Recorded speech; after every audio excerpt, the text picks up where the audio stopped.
आगामी पिंपरी चिंचवड महानगरपालिकेच्या निवडणुकीच्या पार्श्वभूमीवर राष्ट्रवादी काँग्रेस पक्षाने जोरदार ताकद लावलेली आहे। खरं तर प्रभाग क्रमांक 3 मधून आपण पाहतोय राष्ट्रवादीच्या उमेदवारांकडून जोरदार प्रचार आता सुरू झालेला आहे। खरं तर या ठिकाणी केशरताई प्रदीप गायकवाड आहेत, त्यांच्या वतीने आज ग्रामदैवत नागेश्वर महाराज मंदिरात या ठिकाणी नारळ फोडून प्रचाराला शुभारंभ करण्यात आलाय। खरं तर आपण पाहतो या ठिकाणी मोठ्या संख्येने नागरिकांचा त्यांना प्रतिसाद मिळतोय। स्वतः उमेदवार आपल्या सोबत आहेत। ताई, खरं तर आज तुम्ही प्रचाराचा नारळ फोडलेला आहे, मोठा या ठिकाणी जनसमुदाय तुमच्याबरोबर प्रचारात सहभागी झालेला आहे। काय एकंदरीत भावना आहे, आजपासून तुम्ही नारळ फोडून दिवसाची सुरुवात केलेली, काय सांगाल? महानगरपालिकेच्या निवडणुकीच्या रिंगणात अनेक जण प्रतिनिधित्व करण्याची इच्छा दाखवता येते। तर या स्पर्धेत मी देखील आहे। माझी नागेश्वर महाराजांच्याकडे हीच प्रार्थना राहील की आम्हाला यश मिळू दे, आमच्या प्रयत्नांना यश मिळू दे। कशा पद्धतीचा आजचा प्रचार दौरा राहणार आहे? आज पहिल्याच दिवशी आपण पाहतोय मोठा प्रतिसाद तुम्हाला या ठिकाणच्या ग्रामस्थांचा मिळतोय, 3 नंबर प्रभागातील नागरिकांचा मिळतोय, काय सांगाल? खूप छान वाटतंय, सगळ्यांचा पाठिंबा आणि पाठबळ हेच खरी शक्ती आहे। त्यामुळे आम्हालाही प्रोत्साहन मिळतं, आमचंही मनोबल चांगलं राहतं। तर त्या हिशोबाने आमची पुढची वाटचाल आम्ही करतो। कोणते मुद्दे घेऊन तुम्ही नागरिकांसमोर जाणार आहात? या ठिकाणचे जे प्रभागातील आपले मतदार आहेत, कोणते मुद्दे तुम्ही घेणार आहात? पाण्याची जी समस्या आहे ती मुख्य समस्या आहे, तो एक महत्त्वाचा घटक आहे। परत पाण्याचीच निगडीत आपण इंद्रायणी नदी, त्याची अस्वच्छता जी आपल्याला सर्वांनाच माहिती आहे। इंद्रायणी नदी जे शांततेचं प्रतीक मानलं जातं, त्याकडे पूर्णपणे दुर्लक्षित होत आहे। तर त्याची काळजी आम्ही घेऊ। संत तुकाराम महाराज, संत ज्ञानेश्वर महाराज त्या नदीशी जोडले गेलेले आहेत, त्यामुळे त्याचं महत्त्व आणखीन वाढलंय। आणि अशा अवस्थेत जर नदीची अशी परिस्थिती असेल तर ही दुर्दैवाची गोष्ट आहे। एकंदरीत आपण पाहतोय आज प्रचाराचा शुभारंभ झालेला आहे, मोठी ताकद उभी केलेली तुम्ही या ठिकाणी राष्ट्रवादीची, काय एकंदरीत सांगाल याबद्दल? आज शुभारंभ झालेला आहे प्रचाराचा, कशा पद्धतीने आजचा प्रचार राहील? आज नागेश्वर चरणी प्रार्थना करून आम्ही प्रचाराचा शुभारंभ चालू केलेला आहे। तर आम्ही प्रत्येक गावामध्ये मुशी, सरोली, डुडुळगाव या ठिकाणी जाऊन आम्ही प्रत्येक ठिकाणी आमची ख्याती, आमचा प्रचार चालू ठेवणार आहे। काय विजन असणार आहे तुमचं? आपण पाहतोय मोठी ताकद तुम्ही उभी केलेली आहे, नागरिकांच्या भेटीगाठी सुरू आहेत, काय एकंदरीत विजन असणार आहे, काय नागरिकांपुढे तुम्ही सांगणार आहात? विजन असं असेल की जे सोसायटी धारक आहेत त्या सोसायटी धारकांना जो अन्याय होतो त्यांच्यावरती, जो टॅक्सच्या मार्फत, जरी आता विरोधक त्यांच्याबद्दल असं म्हणतात की बाबा सोसायटीवाले आमचे आहेत, पण ते सोसायटीवाले त्यांचे नाहीत। सोसायटीवाल्यांना ते टॅक्स स्वरूपात त्यांचा मारा करतात, टॅक्स स्वरूपामध्ये त्यांची छाटणी चालू आहे। टॅक्स स्वरूपात सोसायटीवाल्याला कळत नाही की टॅक्स किती घेतात, आपल्याकडे सुविधा किती देतात हे त्यांना अजून समजत नाही। तर त्या सोसायटी धारकांसाठी टॅक्सच्या संदर्भात इतर काही उपक्रम आम्ही राबवण्याचा प्रयत्न करणार। 2017 ते 22 ही टर्म झाल्यानंतर आपण पाहतोय जवळपास 3.5-4 वर्ष प्रशासक राज होतं। कोणते प्रश्न होते जे या प्रभागात प्रलंबित राहिले होते, ज्याचा नागरिकांना मोठा त्रास सहन करावा लागला, आणि तुम्ही ते मुद्दे कशा पद्धतीने हाताळणार?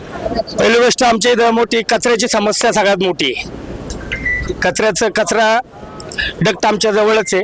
त्याच्यानंतर त्या कचऱ्याला पावसाळ्यामध्ये कुदळे वस्ती म्हणा, खाली इकडे सस्ती वस्ती म्हणा, त्या ठिकाणी काय होतं, ज्यावेळेस कचऱ्याचं तिथून वरून पाणी जे येतं खाली, ते सगळं नाल्यांना येतं, ते सगळं काळं पाणी असतं। याची वारंवार आम्ही महानगरपालिकेला तक्रार सुद्धा केली, पण त्याच्यावरती महानगरपालिकेने काही ऍक्शन घेतलेलं नाही। तसंच त्याच्यानंतर आपले स्मशानभूमी आहे मुळशीगावची, त्या स्मशानभूमीचा पण काही उद्धार झालेला नाही, तिथं काहीच बनवलं नाही। फक्त प्रशासन काय करतं की आम्ही करतो, हे केलं ते केलं म्हणतात, पण ती स्मशानभूमी 4 एकरमध्ये होणार होती, ती पण अजून झाली नाही। त्याच्या शेजारी राडा कचरा आणून ठेवलेला आहे, ते घाणेरड्या स्वरूपात लोक तिथं थांबले की त्यांना वास, दुर्गंधी सहन करून तिथं स्मशानभूमीत मयत कुणाचा असेल तर तिथं येऊन त्यांना बसावं लागतं, जाताना तेच दिसते त्यांना, पण त्याच्यावरती शासन काहीच करत नाही। 3 ते 4 वेळा मी अर्ज केले, पण त्यांनी शासनाने काहीच त्याच्यामध्ये घेतलं नाही ऍक्शन। एकंदरीत प्रतिसाद तुम्हाला कसा मिळतो या ठिकाणी मतदारांचा? याआधी देखील म्हणजे आज ऑफिशियली तुम्ही प्रचार सुरू केलेला आहे, नारळ फोडलेला आहे, मात्र एकंदरीत नागरिकांचा काय प्रतिसाद येतोय तुमच्याकडे? नागरिकांचा प्रतिसाद पहिल्यापासून आमच्याकडे सगळ्यात जास्त प्रमाणात आहे। आपल्या मुळशी गावातील सगळे नागरिक, डुडुळगाव मधले नागरिक असू द्या किंवा चोरली मधले नागरिक असू द्या, ते आमच्यासाठी चांगलं, त्यांच्या मनातून एक इच्छा, आकांक्षा चांगली मनात ठेवून त्यांनी सांगितलं की तुम्ही लढा, तुम्ही 100% जिंकून येणार आहे। निश्चित आपण पाहतोय खरं तर गायकवाडांच्या मागे मोठी ताकद या ठिकाणी आहे। त्यांनी सांगितल्याप्रमाणे मतदारांचा मोठा प्रतिसाद त्यांना मिळतो। आणखी काही नागरिक आपल्या सोबत आहे, मोठा प्रतिसाद मिळतोय। आज प्रचारामध्ये मोठ्या संख्येने नागरिक उपस्थित आहे या ठिकाणी, स्वतः मतदार देखील प्रचारात उतरलेले आहेत, काय एकंदरीत परिस्थिती आहे? खरं म्हणजे क्रेशर आहे प्रदीप गायकवाड यांच्या घरांचा पूर्वीपासून आमच्या गावची ग्रामपंचायत उपसरपंच होते त्यांच्या घरातले. त्यांचे प्रत्येक घरातले सगळे शैक्षणिक असून गौतम गायकवाड DYSP होते. म्हणजे सर्व हा सुशिक्षित परिवार आहे आणि यांनी पूर्वीपासून या गावाला साथ दिलेली आहे. त्यामुळे गाव हे त्यांच्या बाजूने कायमस्वरूपी उभं राहील आणि अजितदादांच्या सहवासातून सगळे विलास लांडे असू दे, अजित गव्हाणे असू दे, या सगळ्यांमुळे मोठी ताकद लावणार पिंपरी चिंचवडला. हे आता फक्त बकवा चालला आहे. भाजपमध्ये गेलेत. हा फक्त नुसता आपण कसं म्हणतो, नदीला पूर येतो, वड्याला पूर येतो, पण तो कायम राहत नाही. तो 1-1.5 तासात तो संपणारच आहे, अशी तरह आहे. पण आता हे गाजावाजा फक्त नुसतं चालू आहे.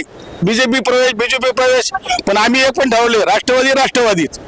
त्यामुळं हे एवढं मात्र जेवढे निवडून येईल तेवढं आम्ही स्वतः सगळं गावामध्ये प्रयत्न करणार आहोत आणि त्यांना निवडून आणणार. आणि जी बाकीचे राहिलेली कामं जी आहेत ती सगळे लाईट, रस्ते, पाणी, ते सगळं आमच्या अजितदादांच्या मार्फत आम्ही ते सगळं करून घेणार आहोत.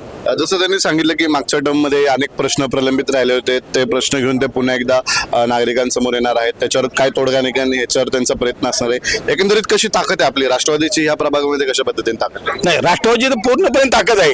मागच्या वेळेस समजा आपण सरवले असो, डुडोगा असो, सगळी ताकद राष्ट्रवादीची आहेत. आणि आता फक्त काय चाललंय की नुसता बकवा चालू झालेला आहे. पण राष्ट्रवादी तुम्हाला आता घड्याळ चांगलं म्हणजे सगळ्यांच्या 12 वाजवणार आहेत, हे लक्षात ठेवा तुम्ही. एकंदरीत आपण पाहतोय सगळ्या महिला या ठिकाणी त्यांचा मोठा पाठिंबा मिळतोय. काय सांगाल याबद्दल? या ठिकाणी केसरताई प्रदीप गायकवाड यांचा आज प्रचाराचा नारळ प्रभाग 3 मध्ये फुटलेला आहे. आता लोकांना बदल पाहिजे. संपूर्ण गाव एक झालेलं आहे. काही झालं तरी प्रश्न हे सुटले पाहिजे. तुम्हाला सांगतो, कचऱ्याचा प्रश्न, रस्त्याचा प्रश्न, पाण्याचा प्रश्न, लोकांना बदल पाहिजे. लोक वैतागल्यात, प्रत्येक ठिकाणी प्रतिसाद मिळतोय आणि संपूर्ण मोशी गाव आम्ही एक झालेला आहे. संपूर्ण सरवली एक झालेला आहे. सरवलीतून सुद्धा काल लोक आली होती. त्यांनी सांगितलं तुम्ही सर्वांनी तयारी करा, राष्ट्रवादी काँग्रेसमधून जास्तीत जास्त लीड आम्ही सरवलीतून देऊ. त्याचप्रमाणे मोशीमधून लीड मिळून हा संपूर्ण मोशी आणि सरवलीतून लीड मिळाल्यानंतर राष्ट्रवादी पॅनलला काही या ठिकाणी अडचण येणार नाही आणि निश्चितपणे यावर्षी बदल घडणार म्हणजे घडणार. दादांनी ज्याप्रमाणे सांगितलं त्याप्रमाणे लोक वैतागल्यात. 100% या ठिकाणी राष्ट्रवादी काँग्रेस पक्षाचा विजय हा निश्चित होणार आहे. प्रदीप गायकवाड हा गेले 10 ते 15 वर्षापासून अजितदादाच्या मार्गदर्शनाखाली, अजितभाऊ गव्हाणे यांच्या मार्गदर्शनाखाली, विलास शेठ लांडे यांच्या मार्गदर्शनाखाली काम करतोय. त्यामुळे राष्ट्रवादीचा चांगला प्रतिसाद आहे. निश्चितपणे मला खात्री आहे की राष्ट्रवादी काँग्रेस पक्षाचा विजय हा निश्चित आहे.